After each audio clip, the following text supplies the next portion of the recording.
Another day, another podcast, another week, another podcast, another year, another podcast. We're fastly approaching. Fastly, that's a word. I can't decide if I'm saying vast or fast. Either way, it's quickly approaching. What? The 2-year anniversary of the Energy is Love podcast. That just blows my mind. 2 years.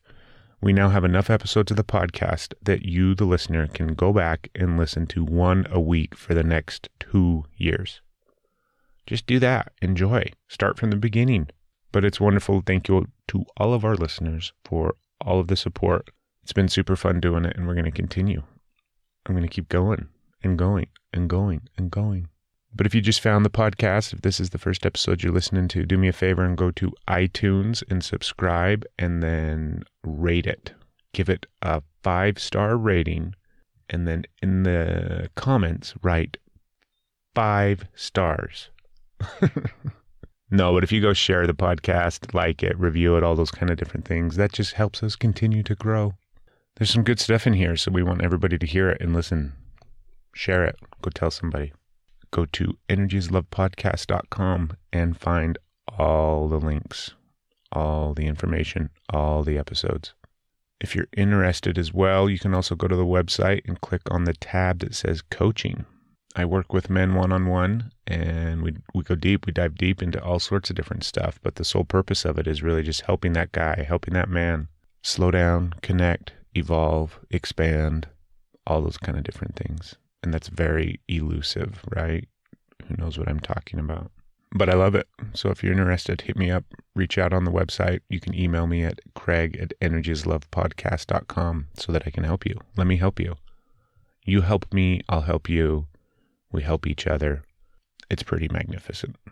This episode of the podcast is brought to you by the Refinery Barbershop located in Springville, Utah. Go online to refinerybarbershop.com.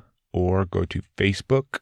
You can find them there as well, the Refinery Barbershop on Facebook. It's a great place to get a haircut, and it's like a real haircut. I'm not talking about the place you can go get a haircut inside of Walmart or the strip mall or your mom. My mom used to cut my hair when I was little. She did a great job. Thank you, Mom.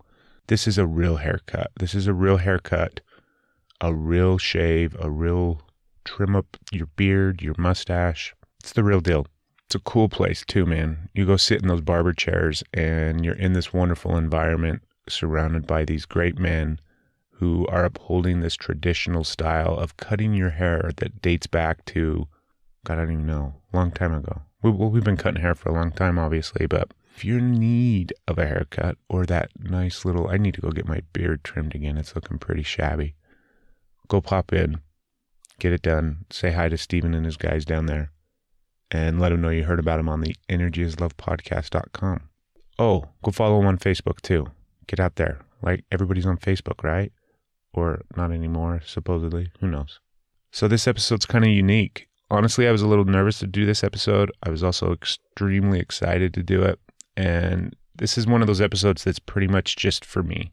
Well, all the episodes are for me because I'm only interviewing and talking and sharing all the wonderful people that I want to, people that I want to connect with, people that I want to learn more about. So, but yeah, this one's just straight up mine. You guys are going to get something from it because you get something, I'm sure, from every episode of the podcast. But on today's episode, it's my big brother, Adam Salazar, sits down for a really unique episode. And it was a great conversation, a great chat, as always. But the purpose of it was I wanted to know my brother better.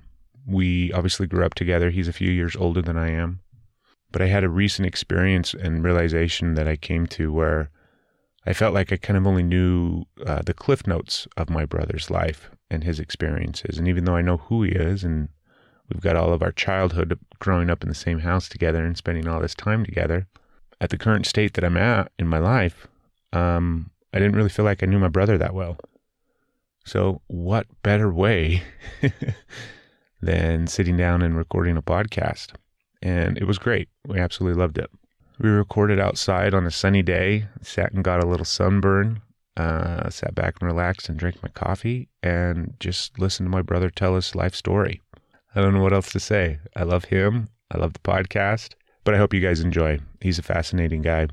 But now you too get to listen to my brother and learn about his life story. But I want to thank you, Adam, for sitting down on the podcast. It was a hell of a good time. And now we've got this awesome episode together. So thank you, man. I love you. And everybody sit back, relax. Here we go. You're listening to the Energy is Love podcast. Energy is love. The Energy is the Love podcast. The Energy is Love podcast. Energy is love. The Energy is Love podcast. The podcast for the universe. The Energy is Love podcast. Good morning. Good morning. Are you nervous at all? No. Should I be? I don't know. I didn't know if you knew quite what to expect. No, I'm fine.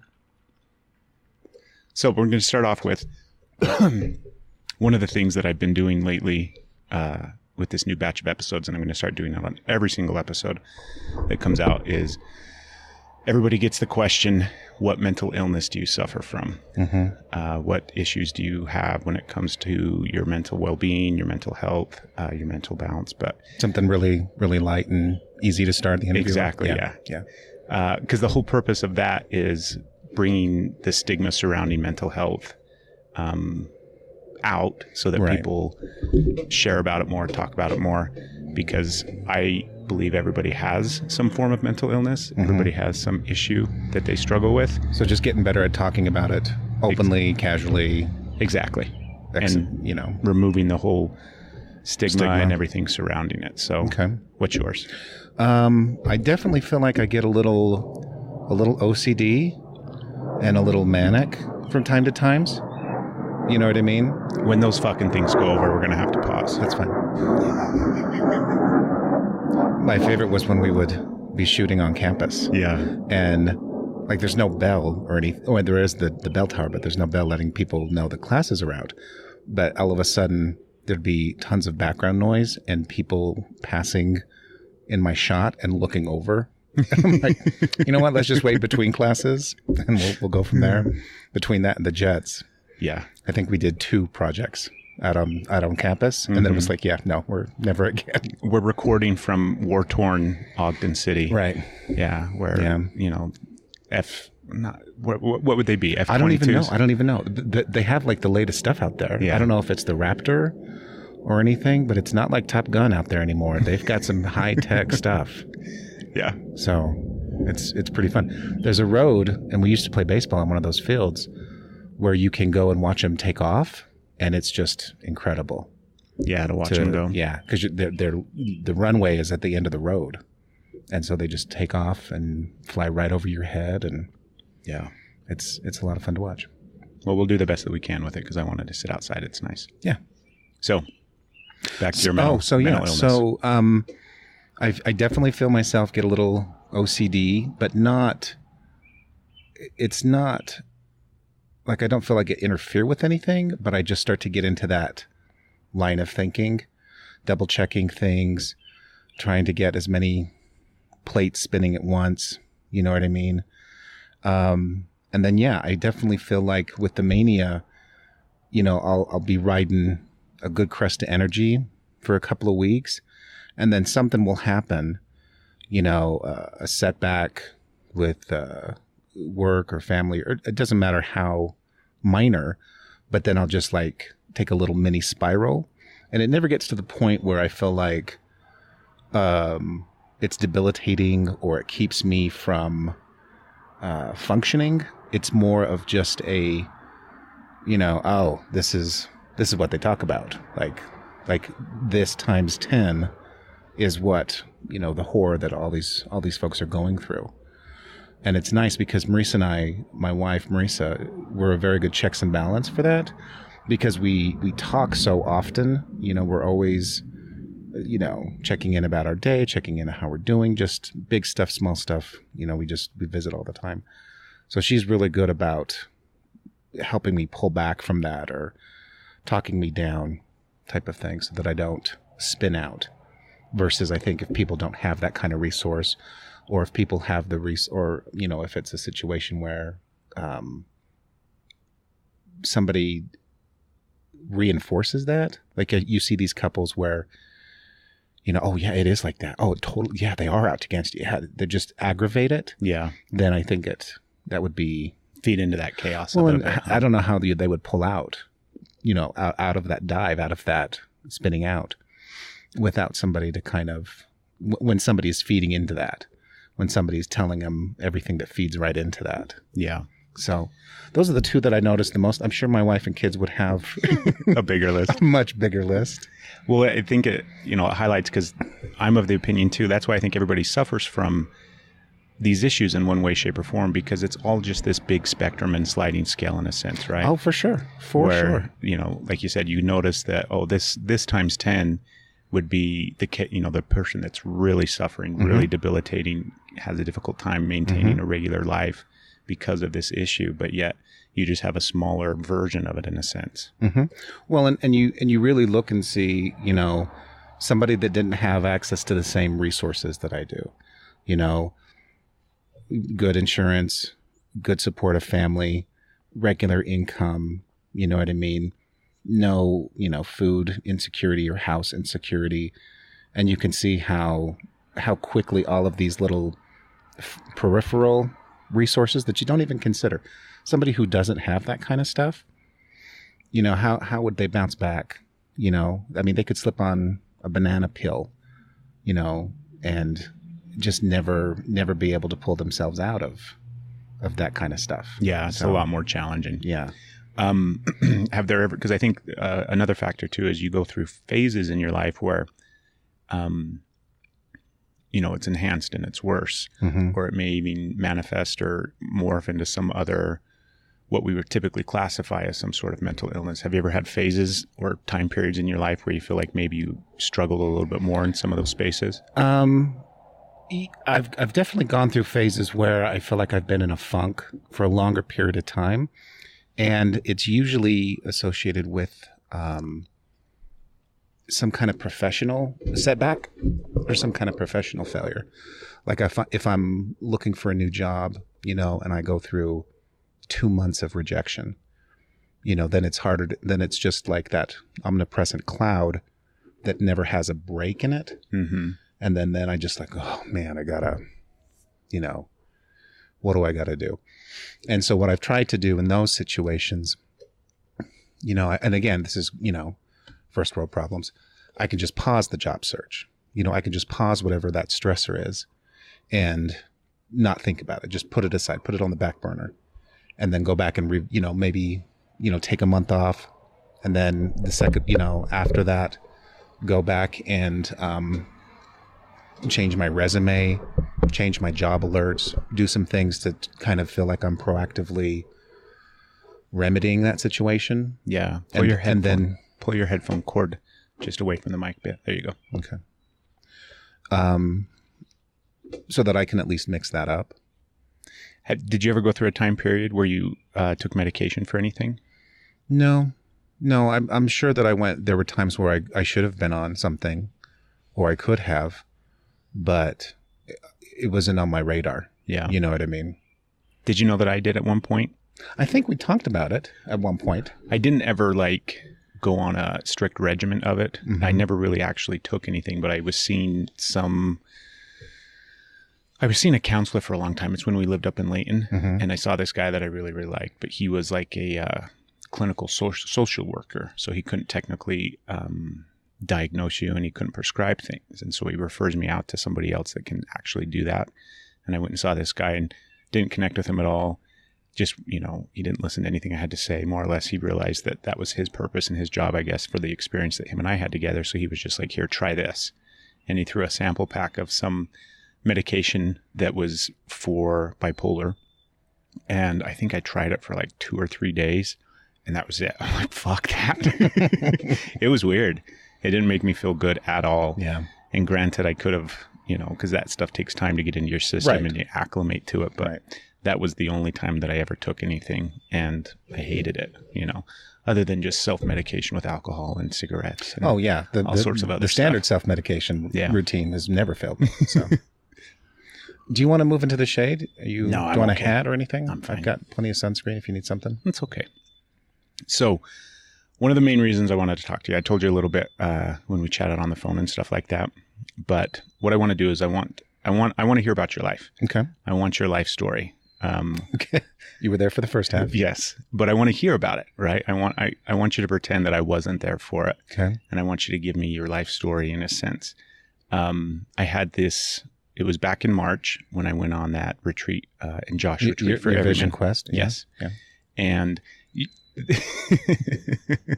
one of the really profound things that happened to me, and I won't go into the whole experience of it because it's a long story and it has so many different layers to it. Mm-hmm. But I walked away after that event and I realized that, first off, our father was never really that present in our life from, any standpoint, basically at any age point that I can go back and remember, he just wasn't really that present.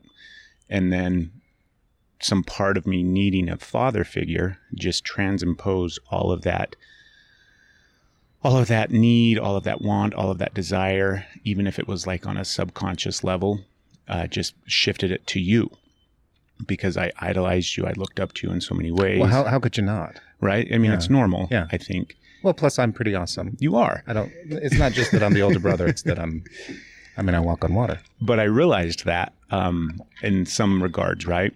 And then it was like also the realization of like, how are you supposed to fulfill that role, right? That's not your role as my older brother to give me all of those things that a father's supposed to give. But yet I was still searching for it, still needing it, still wanting it, all those kind of different things. And it's been a massive amount of processing and realization and putting kind of pieces together over the last couple of months.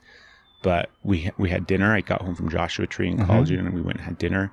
And I realized afterwards, it's like, I don't want to go any really more amount of time in my life and not know my brothers. Mm-hmm. And I'm tired of just having the cliff notes of your life and the shared experiences that we had as children on, any number of occasions and growing up together and family vacations and things that we've done and all that kind of stuff. Yes, I've got those experiences, but at the same time, I don't know what your life was like. I don't know what it was like from your perspective, from your experience. Do you know what I mean? Mm-hmm. Like we're so focused on ourselves, I think, that, I can go back and recount my childhood, but it's from my perspective. Mm-hmm. And so I want to hear about your life. So we're going to take the next 4 hours and just tell me your story. Like I don't know it. Well, grew up in Grantsville. That's a small town in Twilla County, which is rural Utah, out on the West Desert. So it's very, it is a desert. It's dry, cold in the winter, super hot in the summer, and grew up pre-internet, right at the tail end of the pre-internet age. Like I remember, having regular access to the internet as a novelty thing when I went to college, right? And so that really facilitated, what we consider, the classic elements of a childhood, where we're outside all the time, we're playing with the neighborhood kids all the time. We played a ton of sports, because video games were not great. There were some great games. They were at the time. Yeah. Yeah. But they weren't all encompassing the way they are now, right? They weren't, to find a 2-player game was a novelty that you could do with a friend. And so, it was really nice. It was, 80s and very early 90s. And so, in a small town, so we still didn't have a lot of the, it's not as if we were up to speed on any pop culture stuff either. So you could even push it into like a 60s, 70s mystique in that, there was not a lot of pop culture influence or, like we didn't have cable, you know what I mean? We didn't have a stoplight. So, it's not like we had regular access to movie theaters.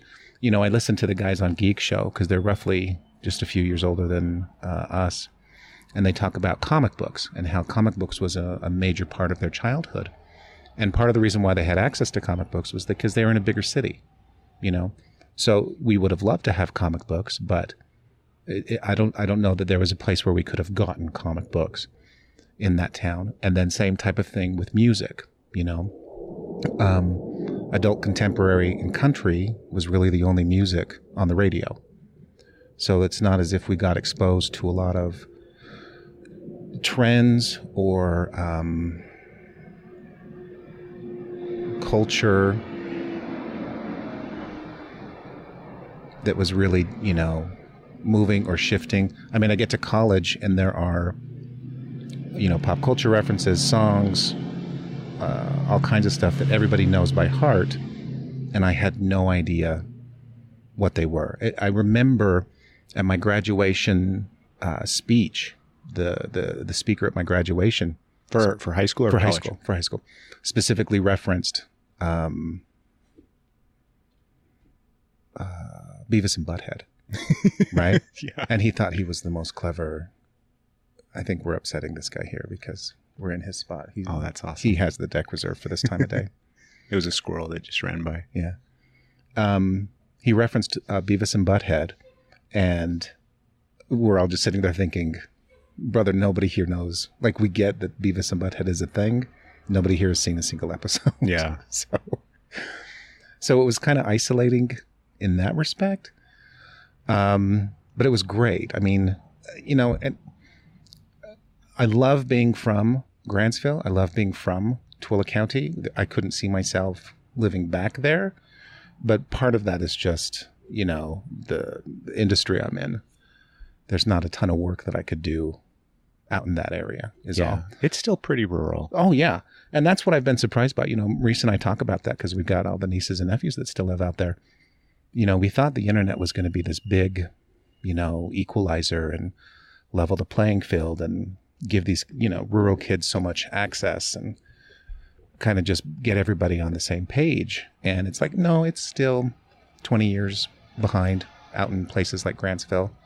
And I'm sure it's true that same thing's true in any kind of rural areas, regardless of what state. Did you, because I remember, I remember always wanting to do what you were doing, or, like you going out and spending time with your friends or doing something like that. But what was it like, like 5, 6, 7, even like 9 and 10 years old? Did you have a group of friends that you hung out with? Were you riding your bike all over town? Did you go through phases like that where you were kind of mobile as a kid? Oh, yeah. Once we had the bikes, man, we were off to the races. I mean, I remember biking up to the dam, and that was nothing. You know what I mean? That's weekday stuff.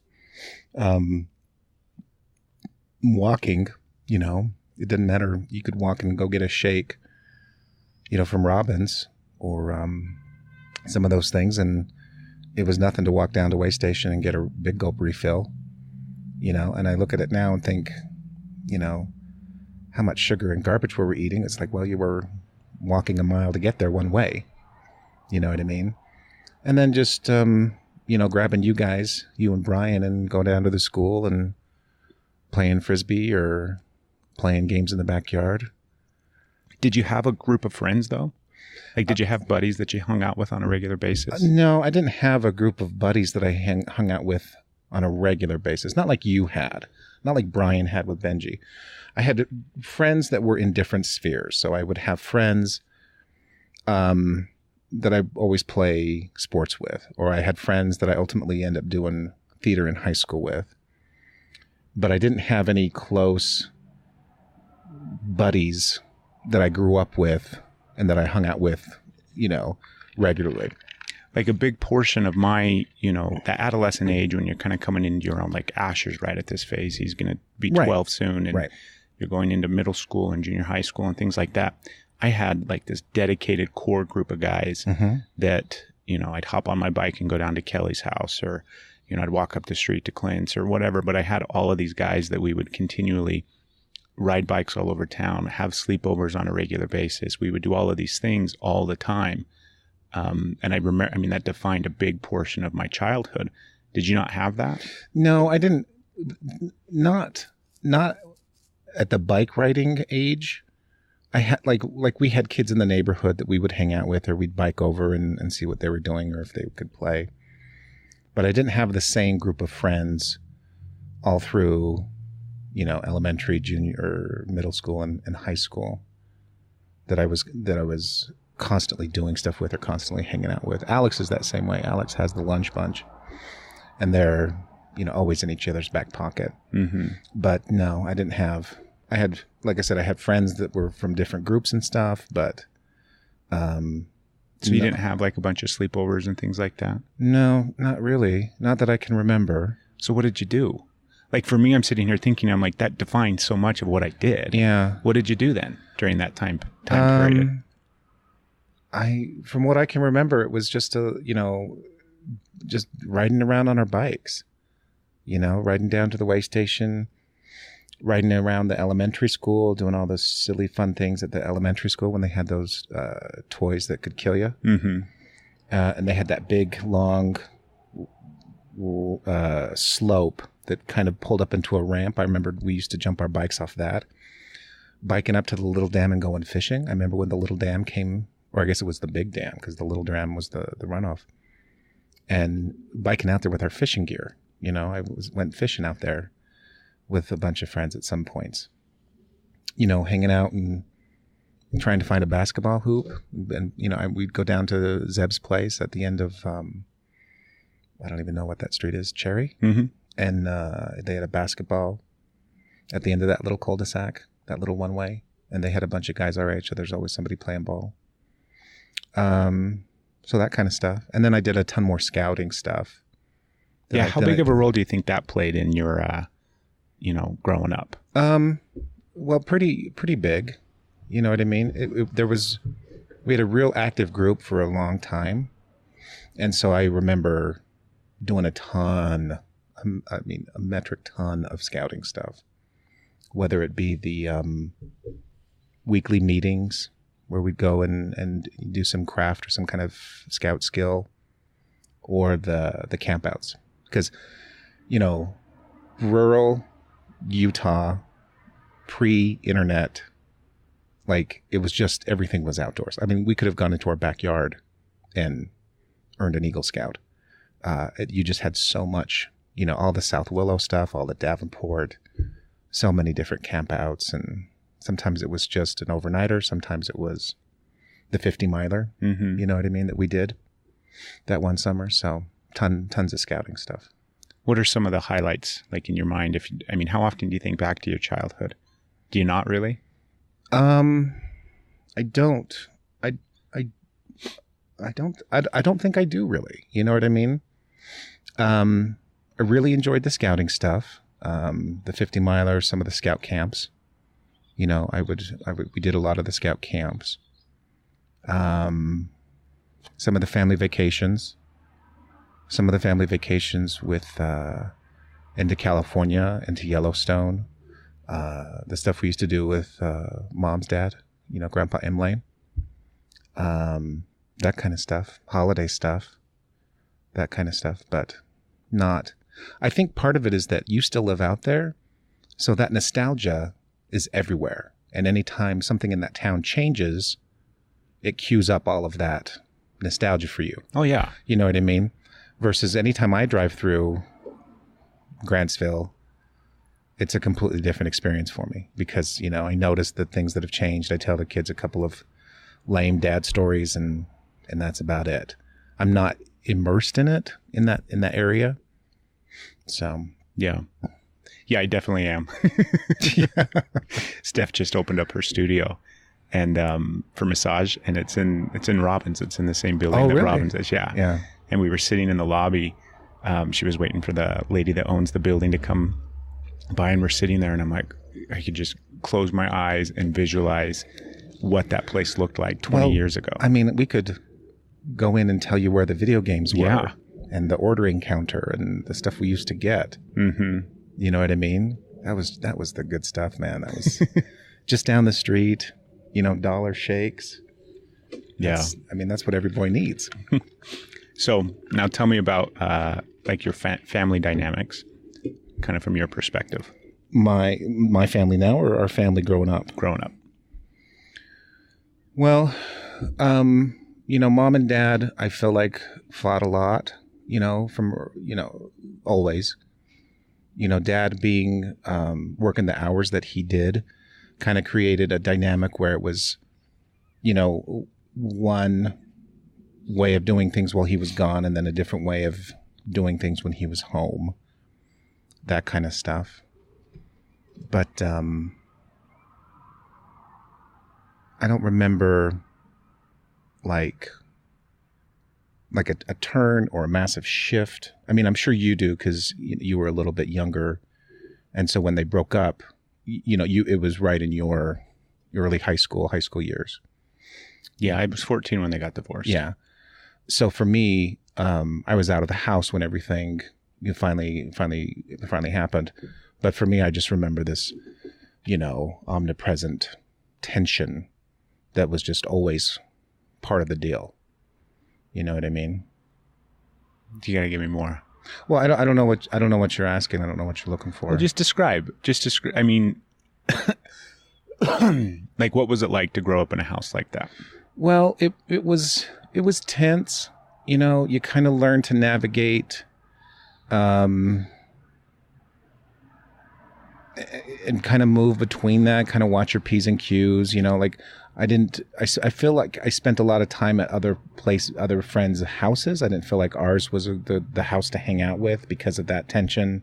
You just kind of acclimate to it so early that you don't really have a comparison or something to lament. You know what I mean? But you just, and I don't remember it being like movie of the week horrific, just this obvious tension that, these two aren't getting along. These two aren't necessarily happy with the situation. And so it just kind of, us trying to be as not accommodating, but kind of work within that space. And do you remember that, like, as far back? I mean, do you have any other memories of it not being like that, where it was always kind of having to walk on eggshells in a sense? No, but I don't know if it's that it was always like that, or if I just was such a narcissist as a kid that you don't notice other people outside of you until you're, preteen. Mm-hmm. You know what I mean? So it's hard to say if there was a good time and I was there for that, or if it was always bad and I just didn't notice it until I realized I wasn't the center of the universe. Yeah. You know what I mean? How would you describe, like, Adam as a child? Like, if you're going to step outside of yourself, how would you describe yourself? Oh, angelic? Prodigy? Godlike? Yeah. I mean, I definitely think as the oldest, I had a little bit more of a burden to be the good example, to walk the straight and narrow, to be a little bit more of a helper and support, as opposed to just leaning into those rebellion, angsty teen years. Do you feel like you had that awareness or that kind of that sense of that obligation and at that point or at that stage, even, maybe as a teenager, or did it come? Yeah. But not so much that I feel like it kept me from doing my own nonsense or from having a good time. And that's just part of the role of being the oldest. I put that exact same burden on Alex. Maurice and I are constantly reminding, him to be a good example, or, he can't really act like that with his friends when his brothers are around, that kind of stuff. So that's just basic birth order and why young or oldest children are always the best. Yeah. So I don't think anything beyond that necessarily. So how much of that do you think shaped, because there's a certain, like you said, there's a sense of obligation, right? This thing where you have to uphold to a higher standard in a sense and set a better example. And Mm-hmm. how much of that do you think kind of shaped? Well, I was never chasing anybody. I was never trying to live up to anybody's previous example. I'm the first pancake on the grill. I watch my boys, and so much of what the younger two do is based in what the first one did. Mm-hmm. So they either, depending on the situation, they might want to do exactly what the oldest did. They might want to do the exact opposite. And that changes. So for the oldest, first one out of the gate, there's pressure to like, be a good example, but there's no standard that I was chasing. You know what I mean? And that's different than what I see now that I have my own sons, where they're very much aware of, well, what did Alex do here? Okay, I'll do that. Or I'll do the exact opposite. That it's always on, it's not always forefront, but it's definitely a contributing factor to what the boys do. So then you didn't really have a lot of leadership in a sense either. Well, because I can see that dynamic very clearly from my perspective, right? Yeah. Because I continually chased after what you were doing and idolized you and wanted to be like you and wanted Right. to follow in your footsteps. Yeah. And in all aspects, it was, scouting and Yeah. baseball and theater and all of these different things that you had already done previously. And I got to watch. Excelled at. I think it's important that people know I excelled at each one of those. And so I had that, I had that thing to chase in a sense, but also to give me context and guidance, even in those subconscious ways of like following in those footsteps. You've already walked that path, and not having that. What did that feel like? Because we didn't get it. We didn't have anything, as far as guidance. And Mom did a wonderful job, and Dad did fine too. And we're not going to sit here and But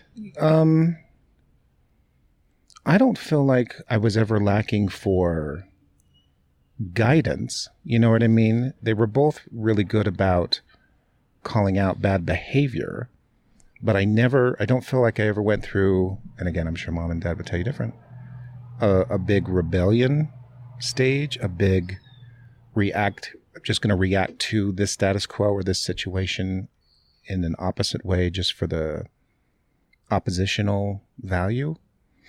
But, I don't think I was ever desperate for an example. And part of that is, that preteen narcissism, that you realize you're not the center of the universe. Part of that's never worn off. Like I've never had self-esteem issues or, you know what I mean? Other than, periods of doubt and imposter syndrome stuff. But like, I've always felt like, no matter what it is, I've always had the hubris that I can do that. You know what I mean? That's no problem. I could do that. Stupider people than me do that every day. Of course I could do that. yeah. So I never felt like I needed to be shown or given permission to try something or to do something because I'll just do it. Yeah. That kind of thing. So. Okay. So after you moved out of the house, take me to that point. So went to Snow College. Which is, I loved that you went to Snow because it's even a smaller, more podunk, like remote in the middle of nowhere, 500 people town. Oh, for sure. Like, but you have to understand, like, just the fact that I was leaving town to go to college, it may well have been NYU. Yeah. You know what I mean? I was riding out of that town so high because I had gotten a theater scholarship. You know what I mean? Like, the number of people that graduate from Grantsville and go to college is low. You know what I mean? The number of the people that graduate from Grantsville, go to college on a scholarship is even lower. So for me to be able to get out of that town, it may have well have been Juilliard. I was so full of myself. But yeah, immediately leave one small town and go to another. The difference was Ephraim had a stoplight, and Grantsville did not. Other than that, it was the same. Yeah. You know what I mean? Was there a certain level of comfort to that? It certainly made the transition to living on my own and going to being a college student easy. Mm-hmm. I had really close friends who were from the city, and they struggled in Ephraim because they weren't used to that lifestyle. Versus it was a seamless transition for a small town kid. It's a great school for small town kids to go to. It still is. And so I, really felt comfortable there. And so I spent the 2 years there, and then Maurice and I got married and came to Ogden. I had originally wanted to go to Missoula because I was going to do their I remember that creative writing program. Yeah. but we wanted to be close to some of the family in Layton. So I said, okay, well, we'll go to Weber, not knowing anything about Ogden, not knowing anything about Weber State. And like a couple of months into living up here, we just fell in love with it. And it's funny because the same type of thing happened when we moved to Ogden. We didn't move to downtown or whatever you would consider Ogden. We moved to North Ogden, which is still a one-horse town at that time. You know what I mean? It's still small. We're 5 minutes from downtown Ogden. So the transition from rural living to, you know, the massive metropolitan area that Ogden is now, it was still very gradual for us. Mm-hmm. So even moving into North Ogden was, you know, similar to moving to Ephraim, similar to living in Grantsville. And it's funny because I tease Marisa. She grew up across the street from her high school, and we're actually closer to the high school than where, you know, the football field. Up here in Ogden. Yeah. Like we are literally in the neighborhood that we grew up in. It just happens to be in Ogden. Yeah. So how much of, because I remember that time frame in my life, not from the perspective of what you were experiencing, but just that time frame in my life when I was in my early 20s and things like that. And every decision that I made was so reactionary. Like there was very little thought placed into it. It was more or less like, here's the problem, here's the solution, here's the problem, here's the solution. Do you know what I mean? I didn't really put a lot of thought into fucking anything. I mean, you know, it was just what did I want at the moment? What did I need at the moment? What needed to be taken care of? So you talk about, you know, a transitional phase of going to North Ogden, where it was a relatively still kind of a smaller, you know, community outside of Ogden itself. So you had that ease of transitioning into moving. I mean, you're freshly married, you had Alex, all these different kind of life changes. Was any of that fucking thought out, or was it more just like, here, we found a place that was for rent? Like it could have just as easily been an apartment in downtown Ogden, right? Yeah. What I remember about that time was the being aware of the grind, because I had just got my associates, was working on my bachelor's, working at AOL. You know, I got that great job at AOL. I was a furniture mover before that.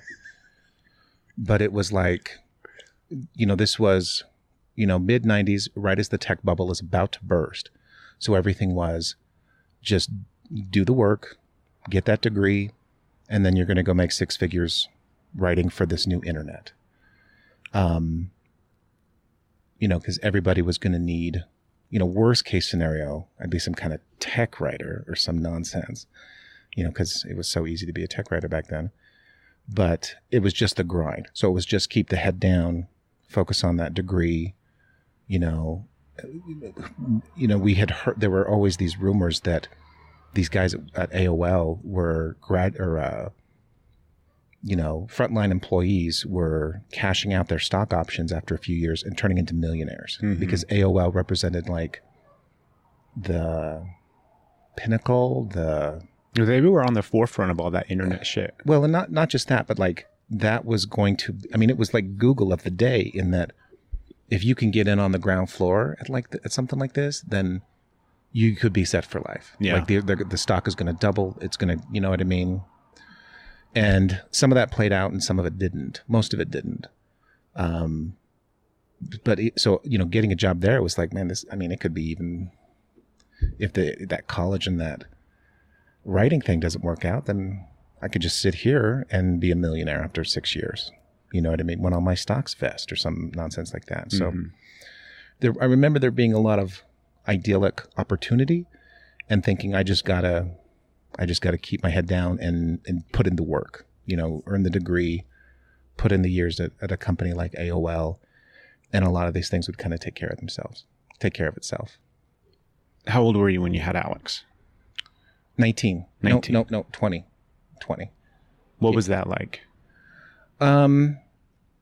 Just again, the hubris that I had at the time of, well, of course I can do this. I mean, Maurice and I moved to Ogden without a job, you know, and Alex joined us a few months later. Like, just the hubris of course I got this. You know, why would I not have this? It's me. Of course I can do this. Like, there was no part of you's like freaking out, nervous, scared, overwhelmed? No, not a tradition, not that traditional, that we see or that that you see in movies and stuff of like the existential crisis panic of starting a family. Any freak out or anything would just be based around, my schedule at AOL would change dramatically every couple of weeks. It wasn't like, a half hour different, from the start. It could be, you've got the morning shift and then day after tomorrow you come in and you're working graves. So that kind of thing where your job hours would change dramatically, that was the big stressor. And keep in mind, I had school. I was still going to school and I was still working part-time, full-time. Had to have been part-time. I think it was part-time because I don't think I had benefits. I don't know. But I was still working quite a bit. And so there wasn't a lot of space, a lot of energy to get caught up in the existential fatherhood crisis. Do you think a lot of that, because I've thought about this too, because I've talked to a lot of people and, I've talked to a lot of men that are in their, even in their 20s, mid-20s, 30s, 40s even, who don't have children yet, who have a desire for children, who have a desire for a family. And they have all of that angst, all of those nerves, all of this big, huge thing swelled up around this whole concept of what it's like to have a child and to start that journey and that, being a father and all those experiences. I don't feel like I ever had that either, where I was nervous about it. It was more or less just happened naturally. And, I was ready for it. It didn't concern me. It didn't worry me. It just seemed like it was always something that I was going to do. And when I did it, it was just something else. It was just now my time. Yeah. Yeah. A part of that is our hubris. Like, we have no problems being cocky and overconfident, regardless of the situation, right? And part of that is the bandwidth, you know what I mean? Like, it wasn't I didn't experience a lot of that because it was a surprise that we got pregnant. But also, I didn't have the bandwidth. I had work and school and a marriage and moving into a new city. There was no excess thought to devote to that existential fatherhood crisis. And so part of it, I think, is as those guys get older and they have a single lifestyle as a single man and a history of a lifestyle as a single man, they understand that there's going to be some change, but they don't know what that is. And so that would throw them into a loop. I didn't have a time of working as a professional as a single man. I was always in the dorm, living with buddies, going to school, and then living in an apartment with my wife. So there wasn't any big lifestyle. I mean, there were big lifestyle changes, but I didn't have, the family lifestyle to compare with the single lifestyle. So I think a lot of it's naive too at that stage in life, right? Where the guy that's 35 years old, he might be married. He's got his career. He's already got all of this wisdom and knowledge from, 15 more years of life than the 20-year-old kid who doesn't know what he doesn't know. Yeah. Absolutely. Absolutely. Part of it was just pure ignorance. Yeah. Ignorance is bliss. Mm-hmm. Not knowing anything. So I'm going to go piss. Okay. You're fine. I know I'm fine. It's my fucking podcast. Do you want some? I'm going to get some sunscreen. Yeah, I think sitting out in the outside was a wonderful and shitty idea as well. But it's nice. Super dangerous. How is it dangerous? Because I could go up in flames any second being out here in the sun like this. You've always had more sensitive skin. I know. You didn't get a lot of the Mexican. I did not. How much, one of the things I want to talk to you about, or one of the things I wanted to ask you, I tend to not think about interviews. I tend to just go with. That's not obvious at all. From the sounds of it, you do a ton of prep. Yeah, I do. I do a lot of research.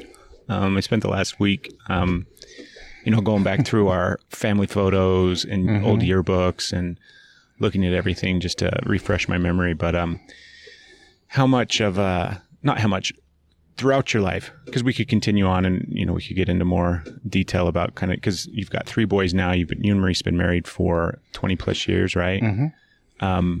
But what were some of the points in your life along that way, even as a child or as a teenager, that stood out as like really shitty moments, really challenging moments where you really had to, like struggle and grind and up your game in a sense that you got to the point where, you kind of leveled up as a human, as a father, as a husband, as a man? What were some of those moments? Definitely around the birth of the kids. You know what I mean? Because you kind of realize what has to change, not just in terms of thinking for yourself or your routines and habits as a married couple, but also your plans for, what you had envisioned for your career or your future. So, Alex and Kevin are born, and the tech market, or the tech bubble, the first tech bubble bursts. And then nobody's going to hire me, and pay me six figures to write for their website. And so you have to kind of be real mindful of how to pivot and make adjustments on the fly in terms of what your plans are. Maurice and I were always good about making a good plan for the long term or something like that. And then when a wrench gets thrown into the works, okay, well, how do we adjust and proceed accordingly? What's the new plan? That kind of thing. That wasn't even remotely close to answering the question. Maybe I'm not understanding. What are some moments in your life that you fucked up, that you had to struggle, that things, seemed teetering, in the space of whatever it might be? What were some of the really difficult times that you've had to experience and go through? When we got pregnant with Kavrin, that was rough, because it was so close to after Alex was born, and we didn't have any plan or prep. You know what I mean? And so that was really difficult. That garbage at AOL, man, working a swing shift, having a job where your schedule's going to change dramatically from week to week. That's horrible, right? And I would see 40-year-olds, 50-year-olds that would have to do that. And I was like, yeah, no, I don't want to be doing this. Is a young man's game. I don't want to be doing that when I'm that age. That was really hard.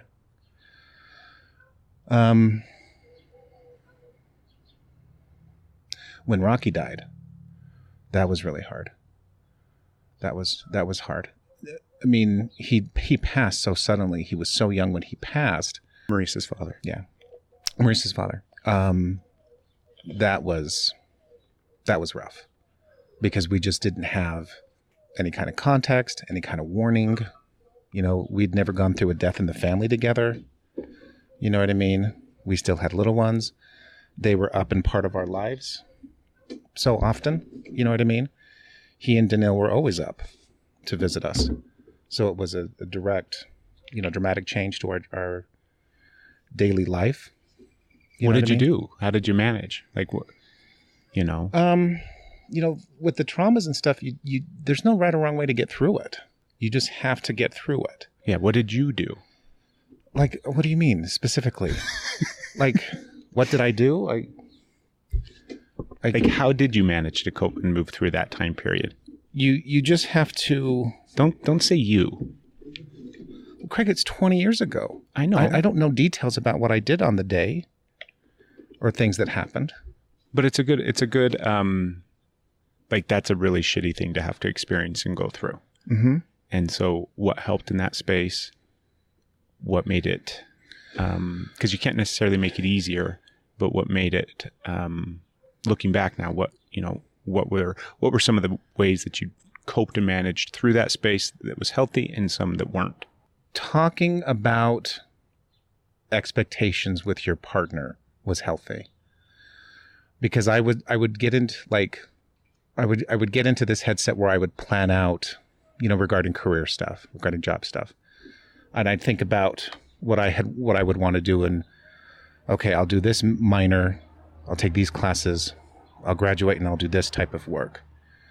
Like that could be an internal dialogue that I would have 5 minutes or 5 months, right? But I wouldn't circle in Marisa until it would be time to start to make some of those changes. So if I'm ready to sign up for a class that would impact our schedule this way, I wasn't looping her in early on the early thought discussions I would have with myself. I was only, mentioning it when it's time to sign up for a different class. So that was problematic because she didn't have time to do any of the catch up or any of the recontextualizing of what the situation was.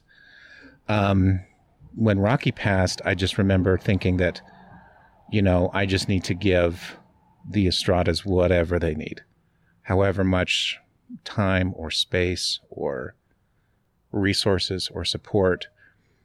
Because, Marisa was the youngest, but, Nick and her siblings, she has an older brother and an older sister. They weren't that much older. And so, spending a lot more time out in Grantsville when she wants to, making a point to do a lot more family activities, including them, just making that a priority, that kind of thing. I was thinking about this morning too. I have to fix this is a completely shift and change from what we were just talking about, but I have to fix our toilet. We've got a toilet upstairs that's continuing to run, and it's like fucking up the plumbing in the whole house. It's driving me nuts. Yeah. So I have to replace all the guts from the toilet. And I was thinking about like some stereotypical things that you would classify as like qualities of a man or abilities of a man or what men are expected to do. And, it's a wide range of stuff, right? And everybody's always different, and everybody always has their kind of wheelhouse of what they're good at and what they're not good at and what they excel at. Do you ever have any, like, does it ever frustrate you that you don't have the ability, not necessarily you don't have the ability, but like you don't have that skill set kind of ingrained in you to where you could like frame your basement or rebuild the engine on your car, or do you know what I mean? Some of these things like that we just never really had because we weren't taught, not to say we couldn't do it, but like there's some of those things that, the simplest thing of me having to repair my toilet, that's, Steph could do it, obviously. Not to say that it's a manly thing to do. No, but it's not like we don't know how to do that off the top of our head. I mean, that's like 3 Google searches and visiting with the guy at Home Depot for half an hour. Exactly. And a lot of fun trial and error. Yeah. Oh, for sure. Yeah. I get stressed or frustrated about that for some of those type of mundane home ownership issues. But that's just about it. And it's just a fleeting thought like that. Like, woodworking and tools, and it's like, man, I wish I could just, like when we have to buy something or when there's a quick fix or something, I wish I could just do that. I wish it was just easy for, throw something like that together. And then it's just a real quick, like, well, yeah, if you had the space and the money to have purchased all of that equipment over the to years. have the shop in the backyard. Yeah, like so many of those skills and stuff that we consider, a lot of it's based on the setting. You know what I mean? Pete, our cousin-in-law, brother-in-law, has to make sure that whatever house he buys has space for that garage. Versus out in Twilla, anybody could have space, on their land to do car stuff, to do woodworking stuff. And that's just not always an option. Is there one of those kind of stereotypical man qualities that you wish you did have, or that you had created over time, or that, would have been passed down to us or something like that? No. I mean, I'm still very outdoorsy. I still like to hike and camp and backpack, and fish. So I feel like that's my saving grace, that I'm at least minimally proficient as an outdoorsy type of guy. And it's fun being in Ogden because it's such a hipster-based outdoorsy environment here versus someplace in Twilla where it's a hunter-based. We're much more of a gatherers here in Ogden compared to the hunters out in Twilla County. So like, past growing up where the kids would come into school with their pheasant feathers or have a dozen stories of hunting and all this game and stories about that kind of stuff. We weren't in that space at all. And so I remember being a little frustrated that, we weren't big hunters. But it's perfect in Ogden because everybody hikes, mountain bikes, climbs. There's some kind of accessible, non-invasive, murdery habit up here. Do you wish that you were a hunter now? Sometimes I wish I was a hunter. I like the idea of like the romanticism idea of the hunting. You know what I mean? But the kind of stuff it would take to get me to be able to do that kind of thing, not just the investment in equipment, but the time and the bandwidth to be able to do that. That's not something that I have enough of an interest to go pursue. Did you, like, I remember growing up and going out and shooting bunnies and stuff like that. Did you do much of that at all? No. There were a couple of times where Uncle Matt dragged me along on a hunt. A handful of times of that, but never going out with friends and shooting or anything like that. See, that seems strange to me. I think it's fascinating to think of how different our lives were, even though we were brought up in the same house and raised by the same parents. Mm-hmm. And obviously that's normal. Obviously it's, everybody's individual and everybody's different and things like that. But I find that stuff fascinating to think about where, I did grow up, chasing lizards and hunting when we got the opportunity. We didn't have guns in the house. Well, we did, but we didn't have hunting rifles or anything like that. Mm-hmm. But so-and-so had the 22s and we'd go out and chase bunnies and spotlight and do all of that kind of stuff. When you've got a wide circle of close friends, those are communal resources. You know what I mean? But yeah, I had friends that would have a tramp. You know what I mean? I had friends that would have a basketball standard. But it's not like I was close to guys that were regular hunters or anything like that. So I didn't get to do a ton of that stuff. You don't long for it? The romanticism of it? Well, I was really active with the Scouts when Alex was in Scouts. And so, we'd go skeet shooting. We'd go snowmobiling. We went to Havasu down in the Grand Canyon. So a lot of that stuff that I had missed or didn't get a chance to do when I was a child, I immediately had an opportunity when I was active with the Scouts with my own sons. So, yeah, I don't feel like I would love the experience to go on a deer hunt, an elk hunt, or something like that. But I don't. I certainly could. I've got plenty of friends in which I could tag along, but it's never been a priority enough for me to make it happen. And keep in mind, a lot of the hunting happens in the fall, and my September, October is always booked with watching baseball playoffs. So it's never been a ton of crossover in terms of, I'm never, wringing my hands as the leaves change. I'm slapping that glove thinking, let's get these guys to hit into a double play and end the inning. So what did you want to be when you grew up? Catcher for the Dodgers. And then what? Like when I was actually starting, some kind of writer, maybe a novelist. Have you ever, what was because I think there's this transition point in our lives where we have these aspirations for what we want to be, right? Right. I too wanted to be a catcher, shockingly, right? Right. Yeah, of course. Well, you just never had the skill set for it. But I wanted to, play baseball. I wanted to be an actor. I wanted to do all of these different things. And then at some point you just stop those kind of aspirations and they fade. Yeah. No bullshit. I literally think that I could still go be a catcher in the big leagues. It could happen. Like I'm a 42-year-old man thinking, I think if I really applied myself, if I was in a different market. You give me 6 months. You know what I mean? I know what it takes to bring in, top shelf skills. There's no reason I couldn't go be a bullpen catcher somewhere. That's how egocentric and how much hubris, how full of myself I am that they're like, no, if I wanted to do that, I could. Absolutely, I could. I go to Comic-Con and I see all these, writers and comic book artists and things, and I still think I could do that. I'm 6 months away from getting my book published. No problem. So what is it now?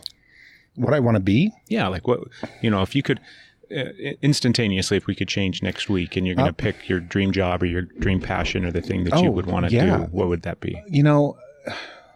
Until the last couple of years, it was still, I want to be that Hemingway type writer who just holds up in a cabin in the woods outside of Jackson Hole and writes the great American novel, and then I've, friends with a lot of writers, and I see how solitary that is. I'd love to direct, I've done a ton of video work as part of my job over the years, and I've gotten into that. So I'd love to be a director. But again, I feel like I could. You know what I mean? I'm just so full of myself. There's no reason I couldn't go direct something like that, or go be that writer director, pull a Damon Affleck. So what stops you? I love my job, my actual job. Like, I have a very creative and very creatively fulfilling job. And so I don't need a side project to devote all of that creative energy to, because I have my 9-to-5 already requires a ton of creativity and gives me a ton of freedom. And so I've never had that burning passion project. I mean, I just directed a short with a couple of buddies and had a great time doing that. But like, anytime I have this cool creative germination going on, I immediately spin it out to a work project and I'm able to execute it. It's not like I'm breaking rocks and an aspiring songwriter where I, have to separate those two worlds. Like, my creative world is all one space because it's so much a part of my job, part of my 9-to-5. And then I want to know what you believe in. Like, big, grand, beautiful scheme of things. Because we were brought up in the church. We were brought up in the church. Well, I had a buddy ask me the other day. I was on a call with this friend of mine, and he asked me, because he knew a little bit. He grew up in Grantsville as well, and so he knew about our childhood and everything like that. And he's asking me, he's like, so you were raised in the church and all these kind of different things. And he gets to the point of his question, and I kind of go back and I'm like, well, I really wasn't raised in the church. Right. We went to fucking church, but in no way, shape, or form was it something that we embraced. It was something that Mom let out on. And I remember it being very cyclical. Like, there'd be months where we were very active, and there'd be months where we could talk her into not going. Yeah.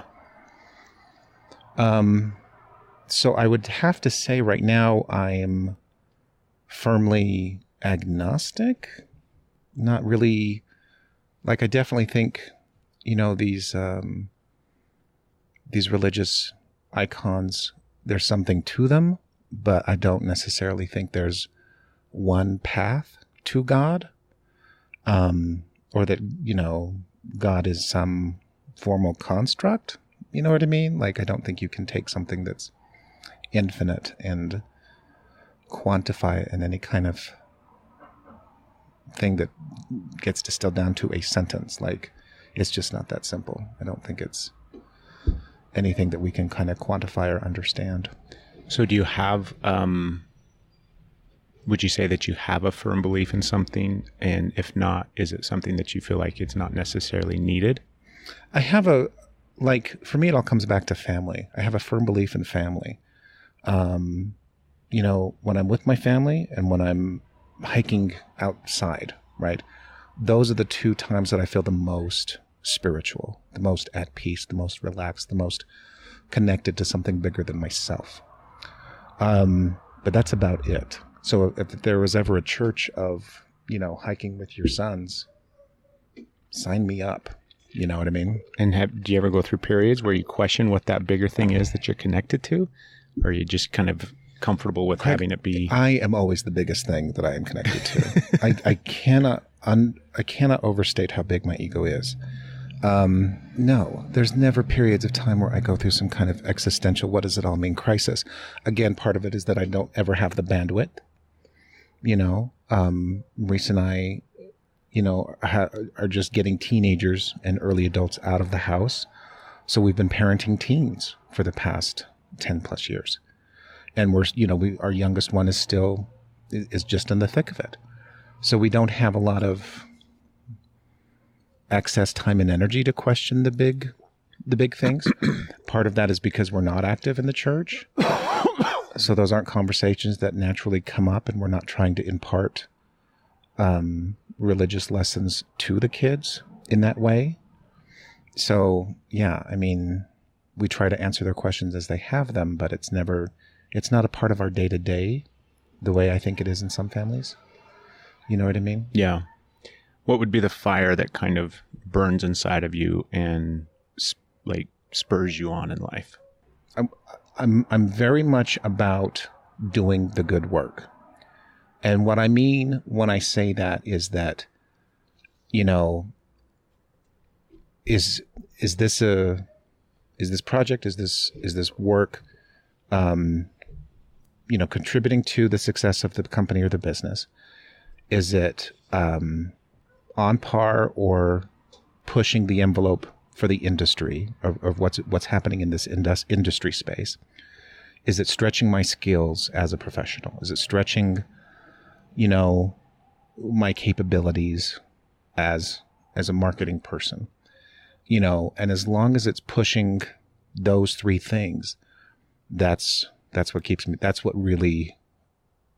the fire. That's what gets me excited, is when I can look at the work we're doing and say, okay, you know, is it pushing the envelope in one of these areas?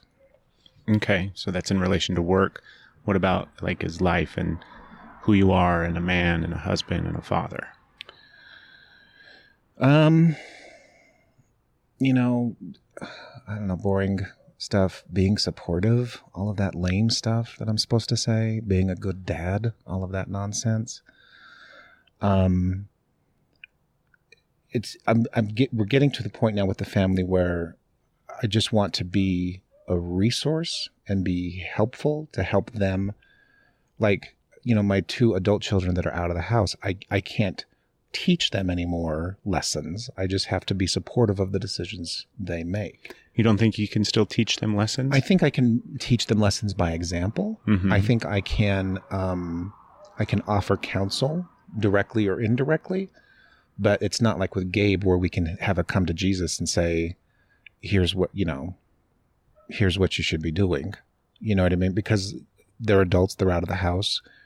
They're, you know, early 20s, they're young adults. You know, you can't tell the people that age anything.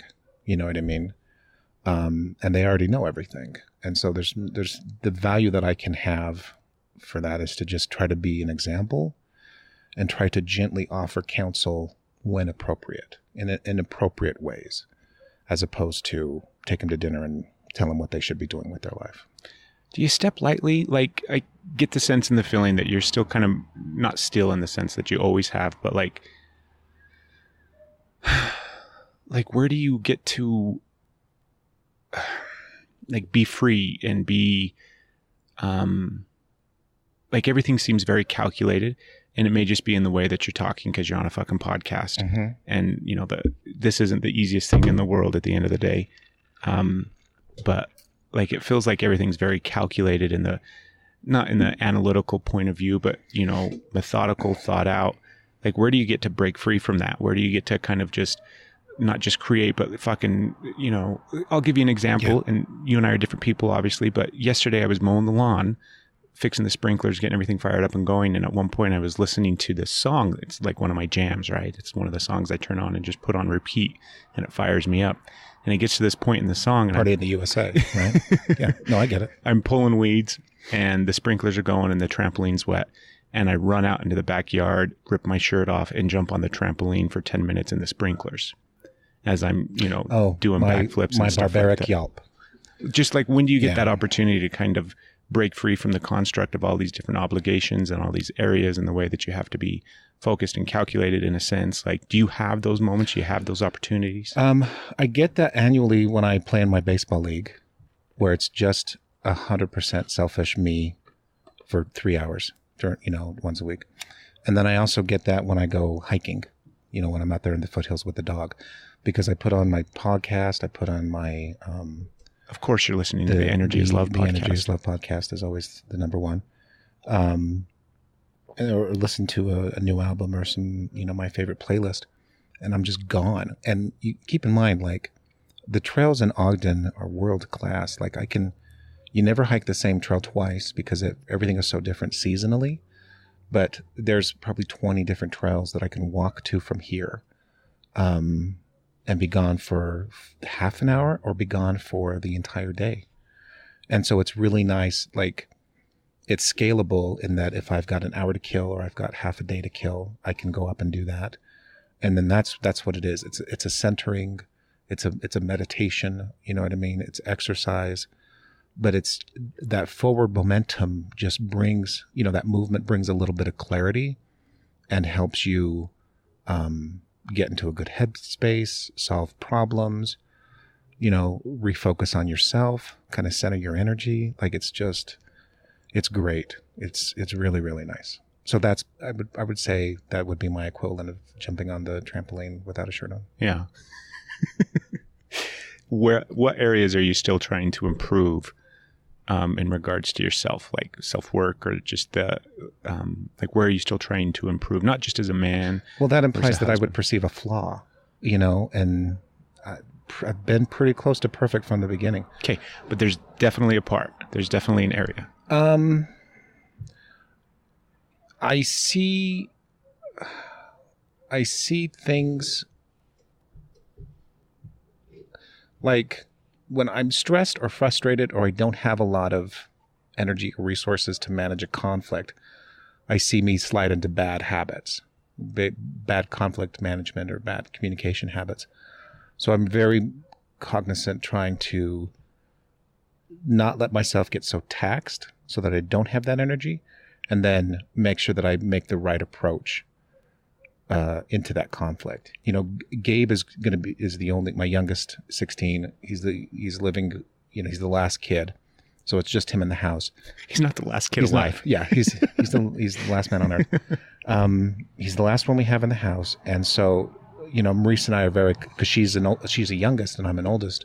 So we're very cognizant that it could completely come off the rails here, but we need to continue to be effective parents. We can't just treat him as the tired gene theory. You can't phone it in at this point. Exactly. And so part of me is making sure that I take the time to give him, the right energy that he needs. You know what I mean? And it's nice now because I just have so much more energy when there's only one to devote to than when there's three. I'm not rushing to get to 3 sports schedules, 3 parent-teacher conference schedules, 3 after-school activity schedules. It's just him. You know what I mean? And so 95% of the time, I'm able to make the right approach on the first pass, as opposed to come in guns hot, and just start yelling and screaming. In what ways do you feel like you have failed as a father? I feel like because we had the kids so young, there were certain opportunities that we didn't have when money was so much tighter. You know what I mean? As a student and as a young married couple. But it's seamless for the kids. You know what I mean? They think we've always been, rich beyond our dreams. I feel like I've always chosen jobs that were, going to allow me to be an involved parent, because I always knew that that's the time that I was always going to have time to go make the big bucks. I wasn't always going to have the time to coach the rec baseball team, to go to scout camp. So I always made those things a priority. But I definitely think, I could have been more patient in the early years, a little bit more understanding, you know what I mean? And then more accessible. I mean, you can always be more accessible, you know what I mean? That kind of stuff. If we were going to ask each of the boys, if they could, consolidate and solidify it down into what they learned from their father, what do you think that would be? Or what do you hope they would say? I would hope that it would be, family and hard work. You know what I mean? Because one of the things that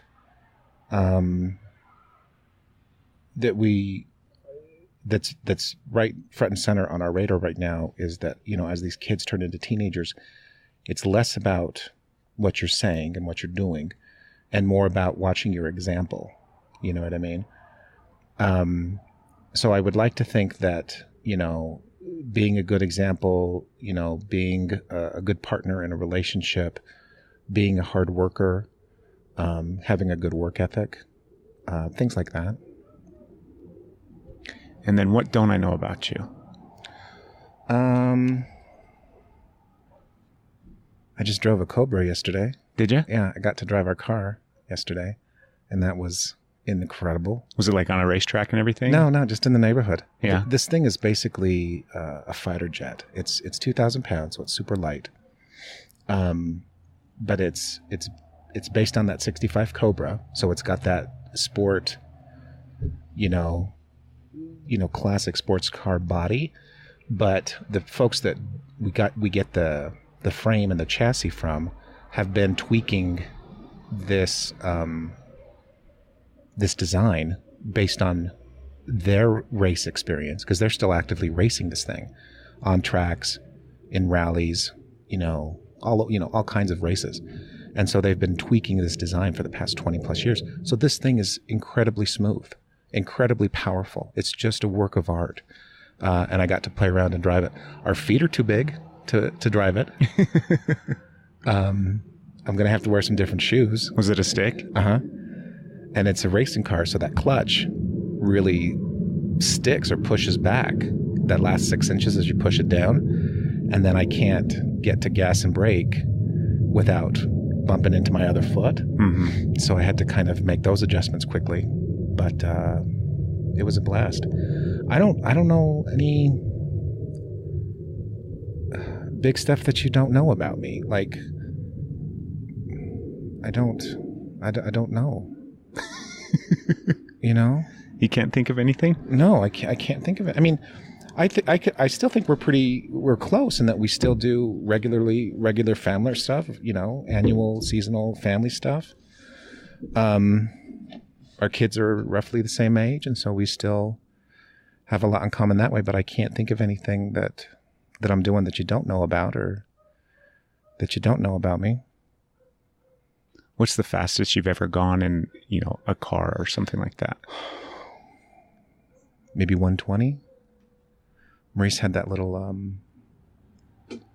what was it? The coupe? Some kind of coupe. Not the one. Was it the one I crashed? The one I wrecked? How many car accidents have you been in? One? Maybe two?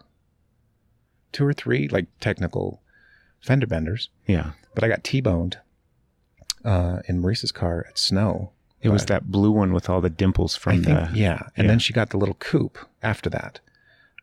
So I drove that for me from back to Grantsville one summer and took the back roads. And I must have been 120 most of that, 130. Did you have that desire at some point? Is like the adrenaline thing? I've never been an adrenaline speed demon junkie. Really? The way that you have. Yeah.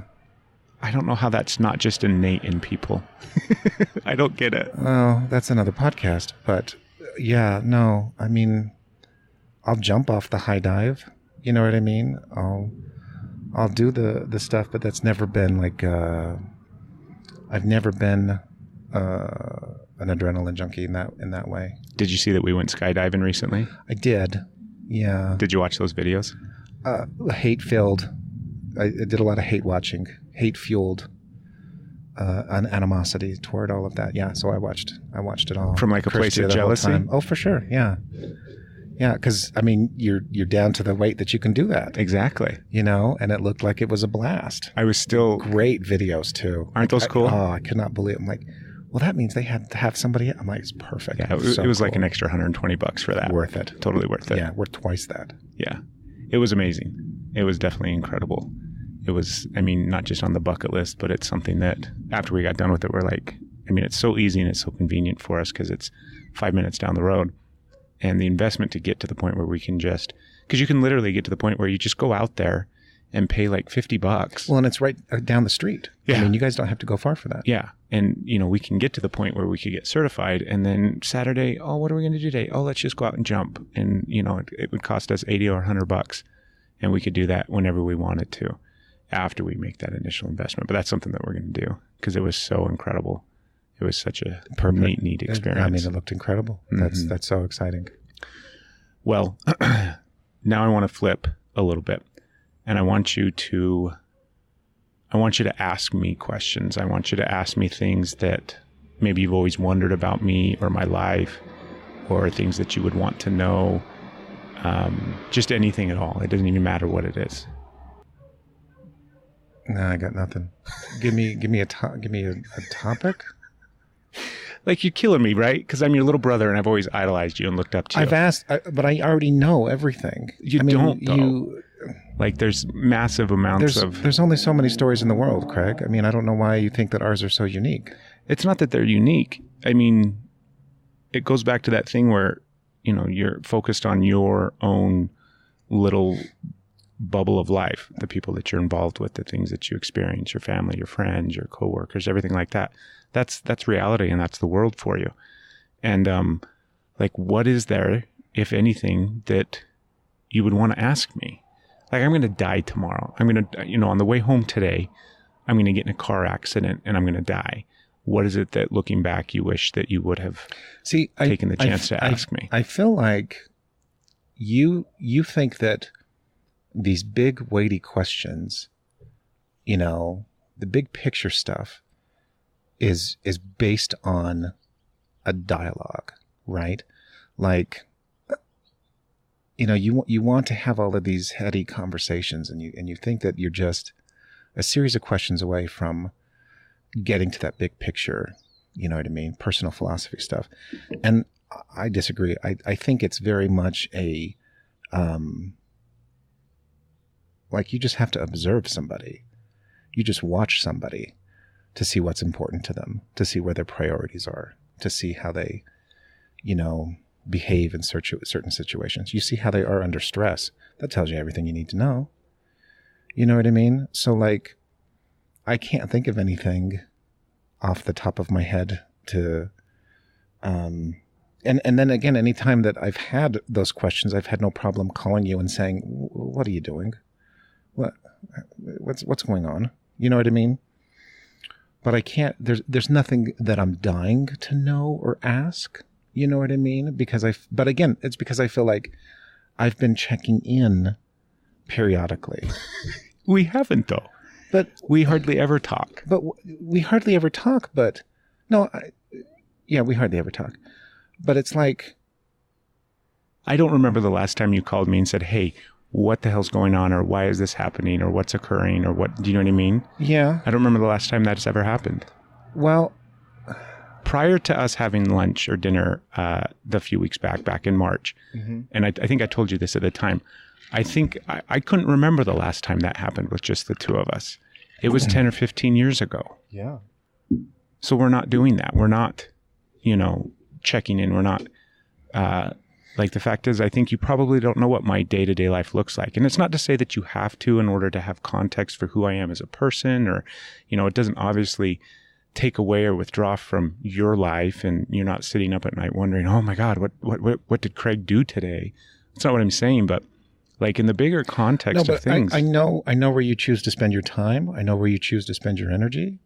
I mean, you have, one of these photographers that I follow on social always talks about, why he can charge the high price points.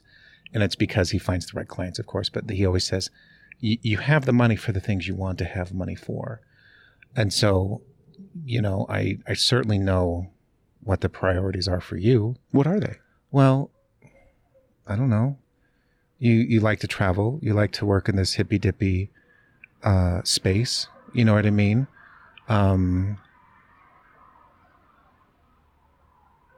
You like to pursue the big picture stuff. You like to ask the big questions. You like the social engagement with people to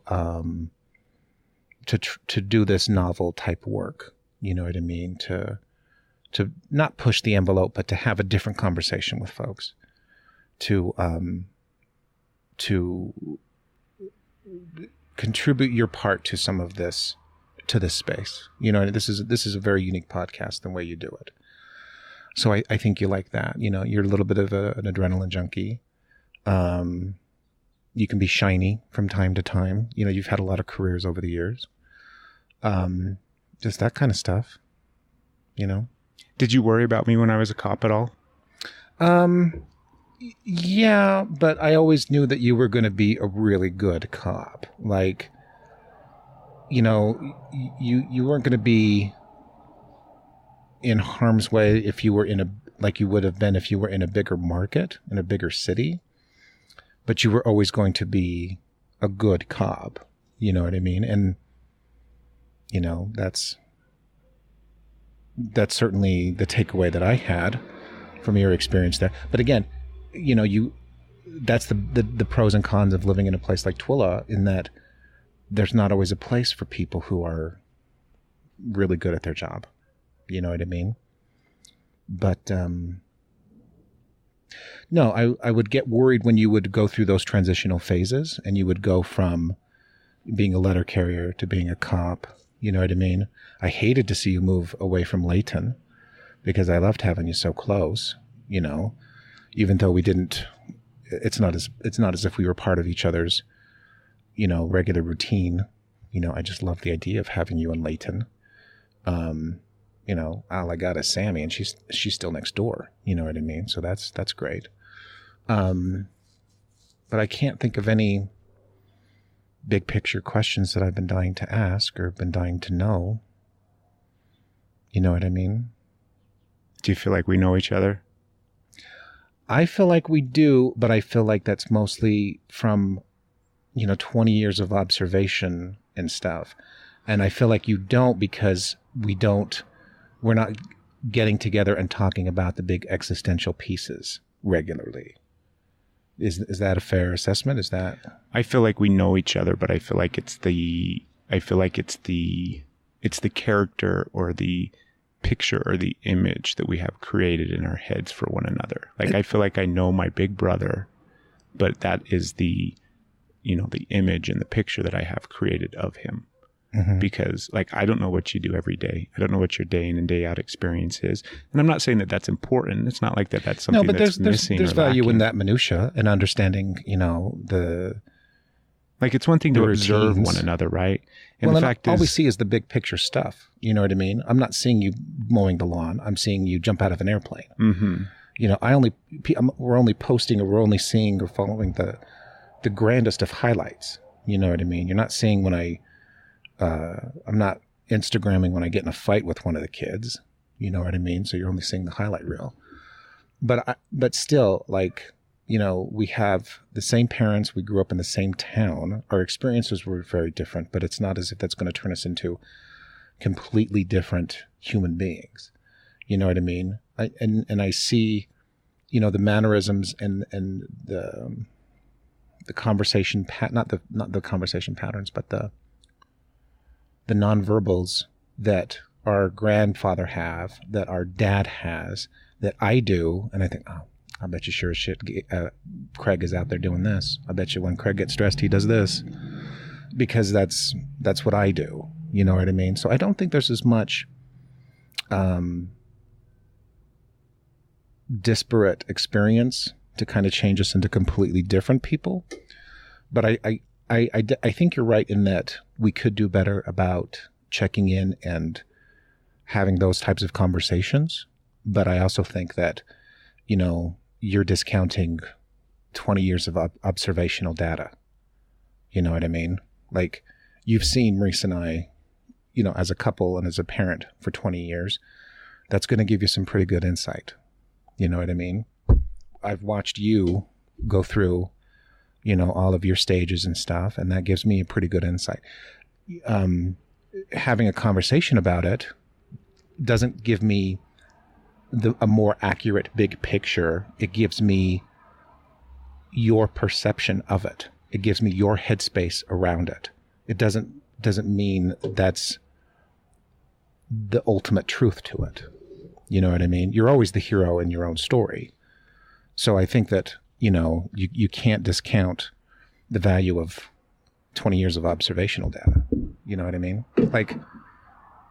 Have you had Brian on yet?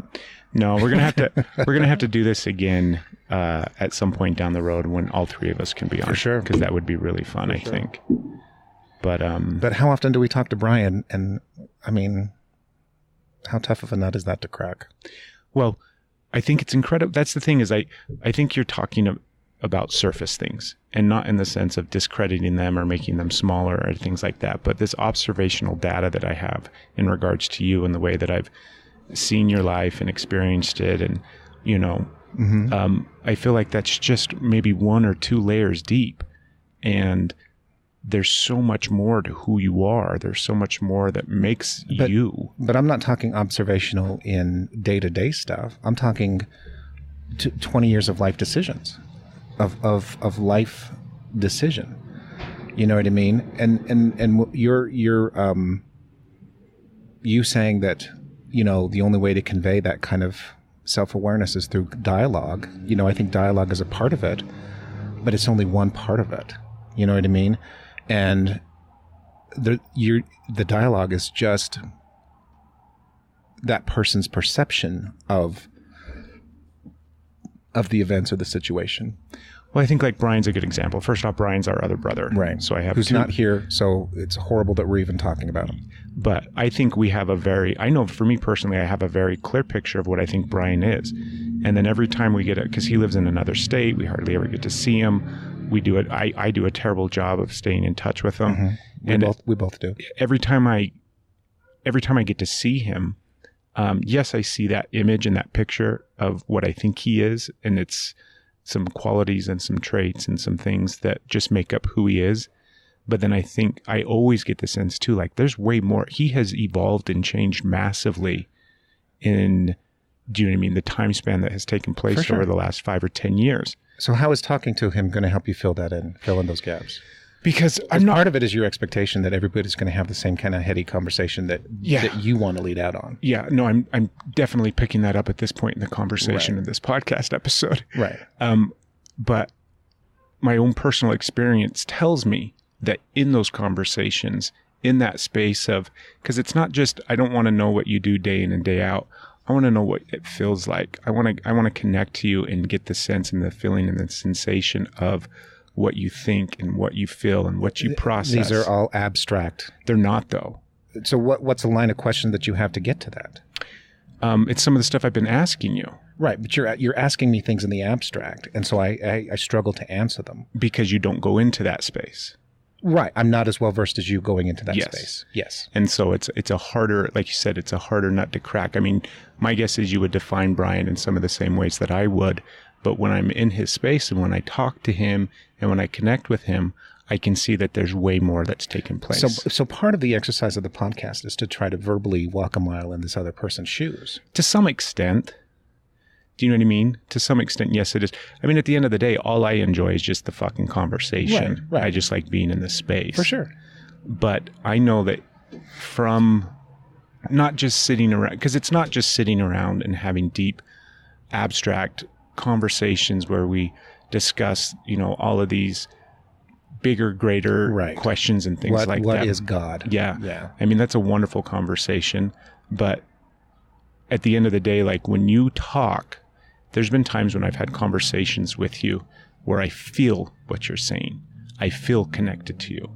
And I know what that is because I experience it on a regular basis with people. Right. And I don't experience it on a regular basis with you or with Brian. Right. Part of that is that you're pre-selecting folks for your podcast that are already in that shared headspace. But it's not even in the podcast. It's in my, do you know what I mean? Right. But you're pre-selecting people that you have that experience with because they're already in that headspace. Mm-hmm. Where that you are, if there's 2 overlapping circles, you guys have a lot of that, a lot of overlap, a lot of that in common. Yes. Versus that's not a headspace that I spend a lot of time in. You know what I mean? So it's much harder for us to do you and I would have to go do a week of camping or something before we level out to be at the same headspace.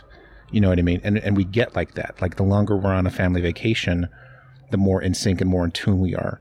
The tail end of a California trip, you and I don't have to say, 2 words to each other, and we know exactly what we're dealing with, where we're at, where our heads are at. But that just comes from, that shared experience and being through time. Do you not have the desire to have that connection, like not just with other people in your life, but also with yourself? See, I don't understand that question. That is such abstract nonsense. There's not a noun in that question. See, do I wish I had more deeper connections with people? Like, I choose to spend my time with the people that I care about. Yes. Right, both in work and with my family. And so the fact that I spend my time with them, all of these things that you describe or that you think is a offshoot of a heady conversation, that just happens in the nature of spending time. Going out to dinner with my family is one of my all-time favorite activities, period. Because it's just a finite moment where nobody needs anything. All their needs are being met, and we can just sit there and talk about whatever we want or whatever comes up. And, everybody's personality comes through 100%. You know what I mean? Because we're just there with the people that we've spent the most amount of time with. But I don't think that I don't know these people because I'm not asking the right questions. I feel like I know them intimately because I'm choosing to spend my time with them, and I'm trying to be my best self when I'm around them, and everything from how they talk to somebody on the phone to how they run a meeting to how they interact with their friends, in the kid situation.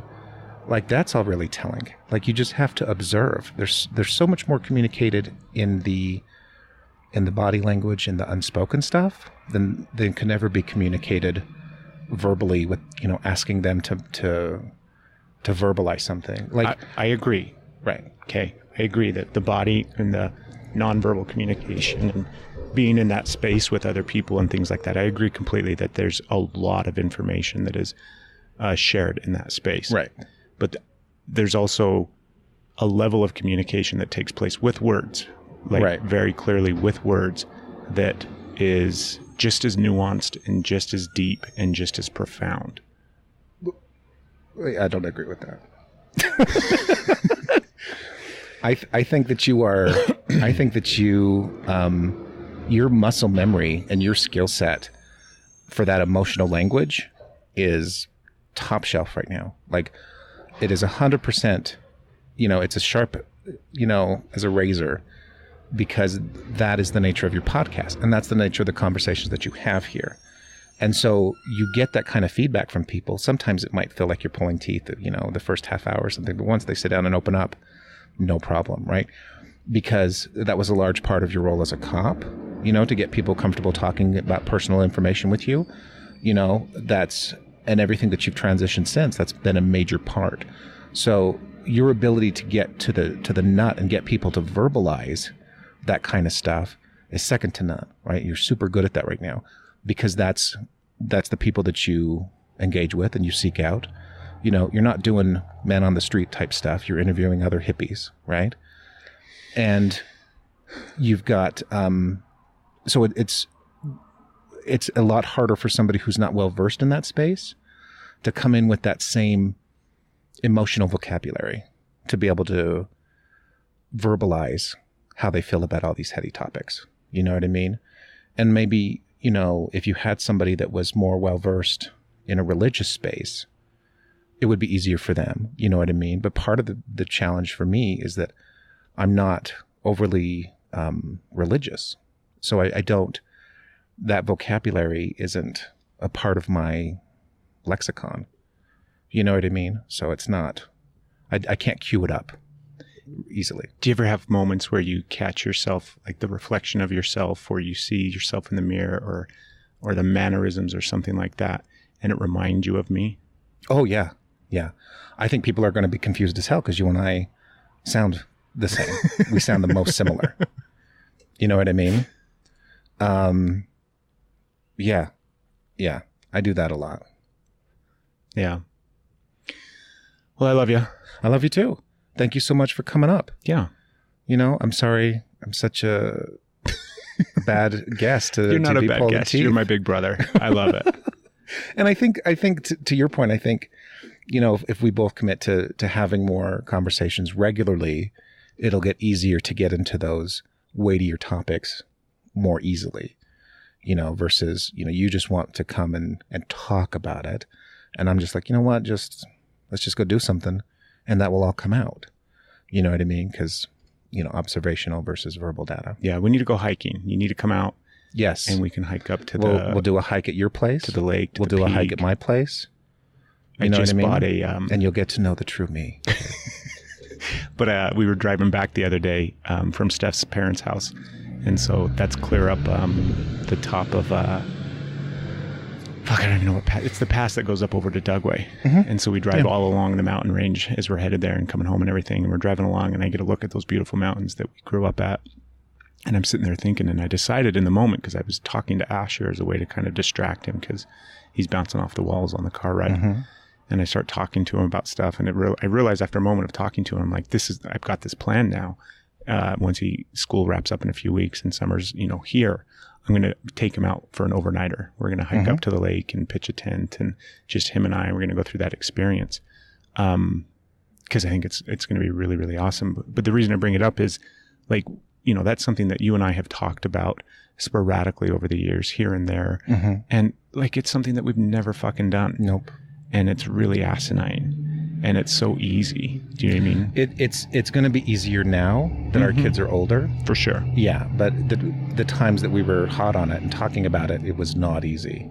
But it would be so much easier for us to do a handful of these things. Yeah. Like, I have to go fishing for the but day free time out now. at your place, you know, Mm-hmm. to go hiking at my place. So I think that's reasonable.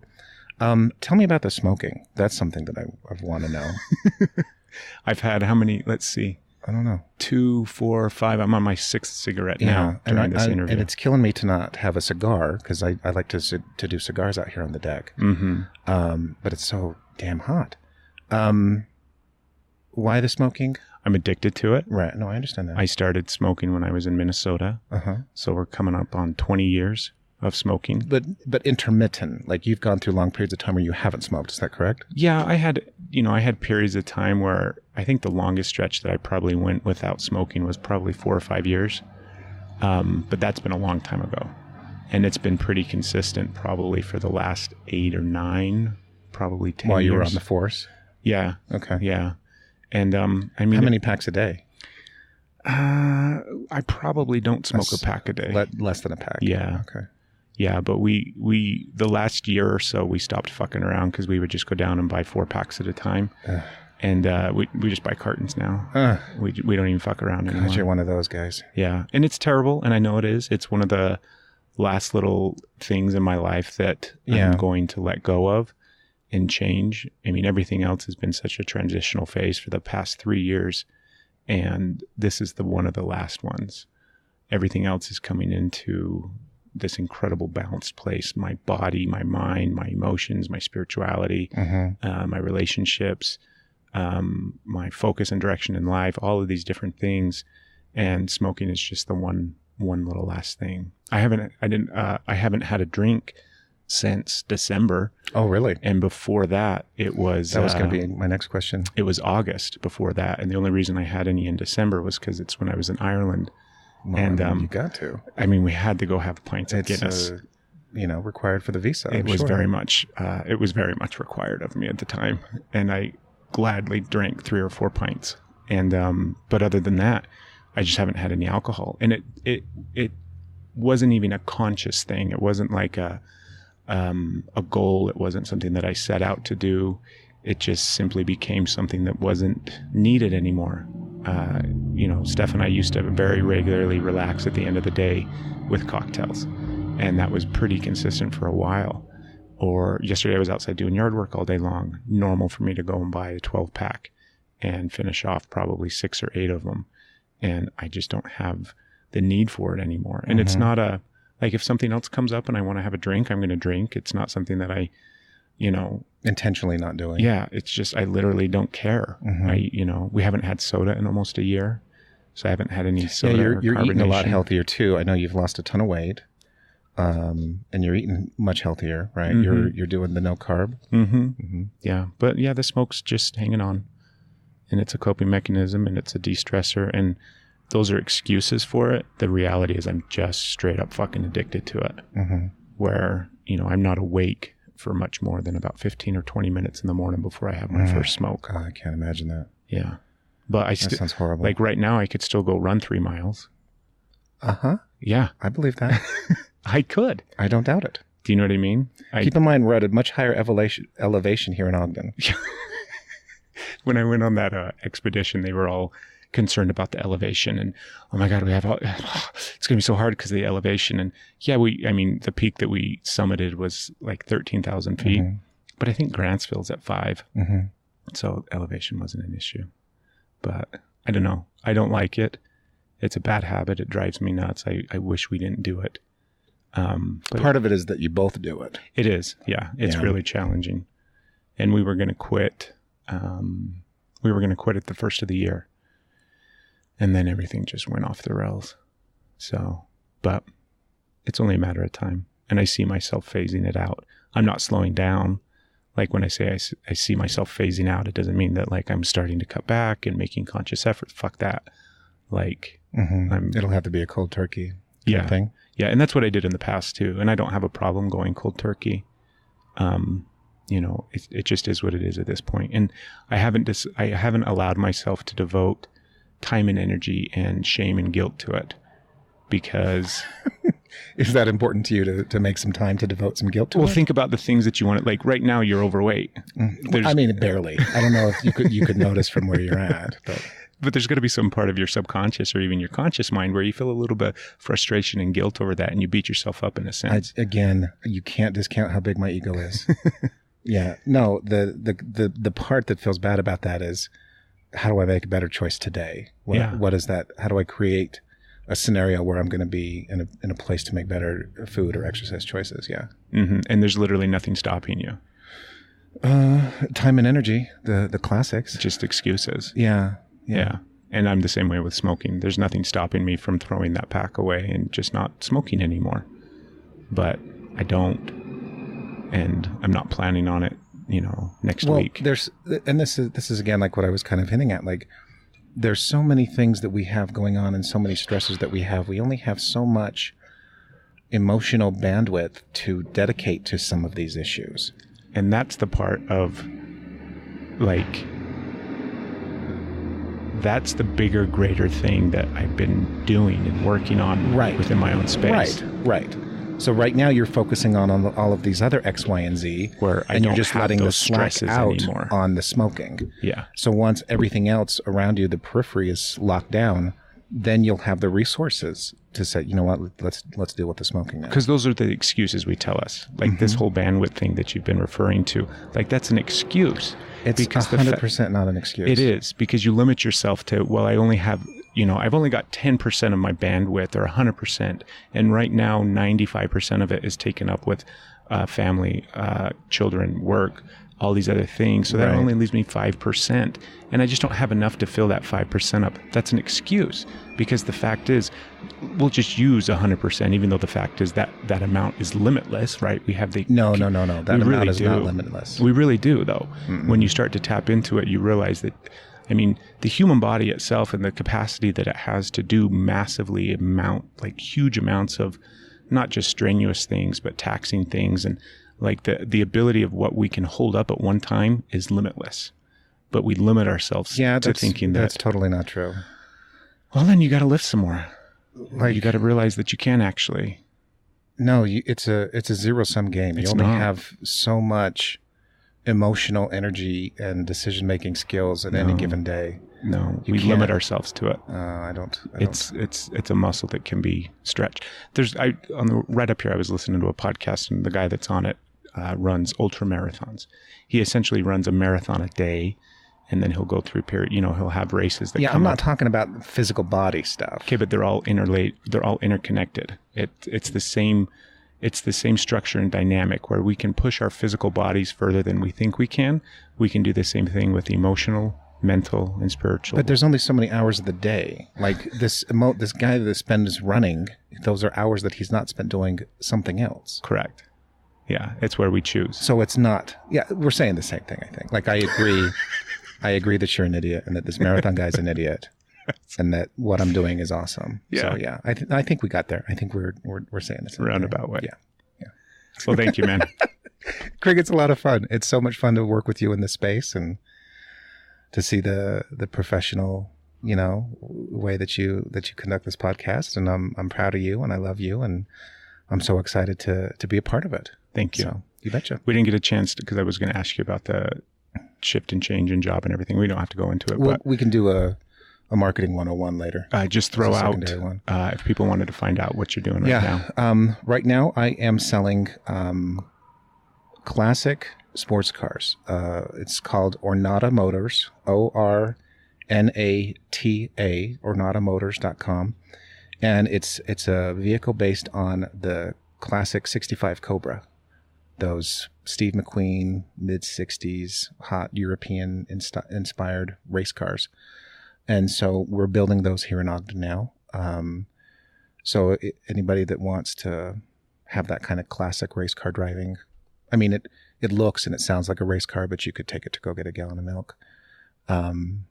Anybody that wants to experience driving that kind of thing can find me there. Did you see Avengers? Yes. It was not what I expected, but it was still amazing. Yeah, it was pretty good. Yeah. We all have theories on it because we went on Sunday for Steph's birthday, but that's another podcast too. Yeah. Yeah. So much to unpack there. Love you. Love you too.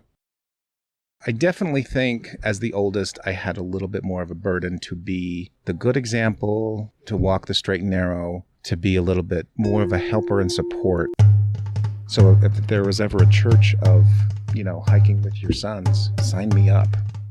I literally think that I could still go be a catcher in the big leagues. For me, it all comes back to family. I have a firm belief in family. With the traumas and stuff, there's no right or wrong way to get through it. You just have to get through it.